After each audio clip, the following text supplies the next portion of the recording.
All right, here's your China Brief this morning. A look at what's making headlines in national newspapers and trending on social media. And as China goes on holiday, we're getting some, I guess you could say, preliminary travel data out there, right, from what local media is saying. So Xinhua saying railway passenger trips hit a record of almost 21 million on Wednesday. That is the official start of the 5-day May Day holiday.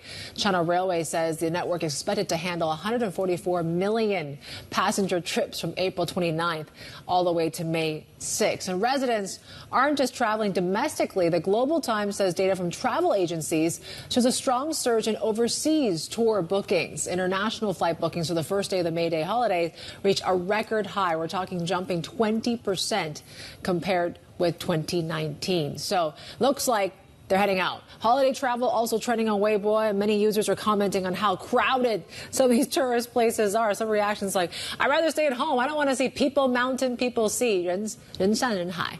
So that's the translation there. My May Day travel, bathroom, dining room, couch, bed. I laugh at those stuck in tourist sites.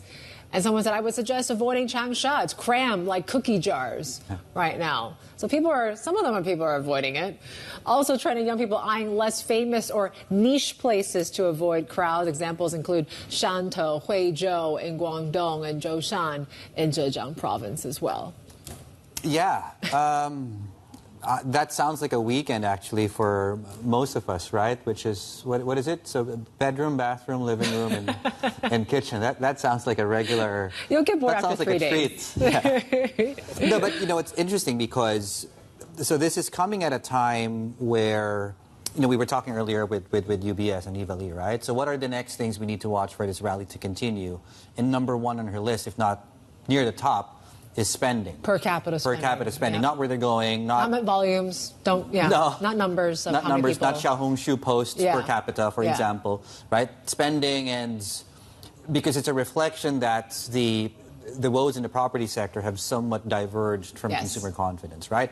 We've seen initial numbers of where they're going. And she saw it in the Qingming numbers during that short holiday. Yeah, that there was we an initial actually sign. Got back to pre-pandemic levels, if not even better. If we see another holiday of this, maybe we're starting to see a trend. Maybe, pun intended. Yeah. There we go. It's gotta be. Later. Okay. Let's move on. Okay. Let's talk about the tangible impact on the travel industry, transport particularly. Our team at Bloomberg Intelligence has been looking at the numbers here, travel sentiment in China. Tim Bacchus with us here, Senior APAC Aviation Industry Analyst. I want to ask you about the impact to earnings, but let's start with sentiment and the survey. Where do people want to go? What are the preferences right now? So thanks, David. We've been conducting this survey now for about a year. We've had 4 or 5 installments of this. And so I think what's interesting about this survey for 2Q, which of course encompasses the May Day holiday, is that we're beginning to see some green shoots. International travel has been recovering much slower than domestic travel. I think domestic obviously very strong. Yvonne was pointing that out. Places are very crowded. You look at where we are versus 2019 on the domestic side, on the air passenger sentiment anyway, it's up 20%, right? International's been lagging. But what we see in the last survey then is that a pickup in the number of people who have booked travel, both booked domestic and international, or even international only. It's been the high since our survey started last year. And so we look at that data. We also look at the data from the airlines. We look at the data from the government, the CAC regulator, the first quarter data. And all the trends seem to be pointing up. Okay. Are we still seeing, maybe people are heading out, and international travel is certainly one thing in China. Are we seeing foreign passengers or foreign tourists coming back to China? Yes. So that's actually an area where we think it's much weaker, right? Now, so of course, China is doing some things to try to stimulate demand to come into China on the tourism side. Lots of European countries are now visa-free to come into China. I think, though, when we look at the way the airlines are reacting to this, and they're reacting to what they see in terms of demand, the foreign carriers, the ones based in the EU or the ones based in the United States, are not adding capacity back nearly as fast as the Chinese carriers. In fact, it's something like 55–60% seats compared to 2019 for European carriers and all foreign carriers, sorry. Well, the Chinese are more like 85, 90, 80, maybe 88%, I think, for the second quarter. So the demand that's coming seems to be more outbound. That seems to be stronger than inbound, and the airlines are reacting to that. And so would the earnings impact then be mostly visible and felt among the domestic Chinese carriers? Well, the Chinese carriers, not domestic, the Chinese carriers. So the interesting thing is that despite all this strength in international, again, you have some strength to Japan, strength to Korea we're seeing in our survey, Southeast Asia, Singapore, because of its visa-free arrangements as well.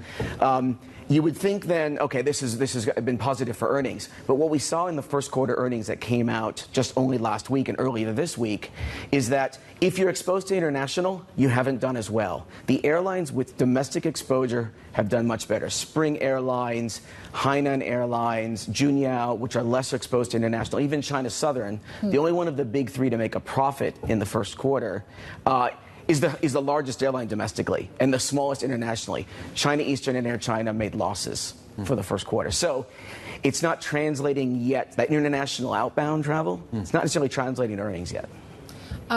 You mentioned some of those destinations. Where else is it hot now? So Japan, Korea, where else? So I think what's driving it, again, from our survey, is that currency is a big, big factor, okay? And so with the renminbi weak against certain countries, then we've seen a tail off in terms of interest in those destinations. Whereas Japan and Korea, with the weak won and the weak yen, looked very, very attractive. And I think the Chinese travelers are still being quite frugal, right? And we're not seeing, well, we're seeing some upticks in spending sentiment. It's coming off a really, really low base. So I still think that the traveler is, they're strapped to an extent by, the stock market in China, the wealth effect, the property market. And so, there is a bit of frugality. And the airline that made the best earnings, record-type earnings, was Spring Airlines, the true low-cost airline in China. So are they diverting traffic to, where they can get cheaper air tickets?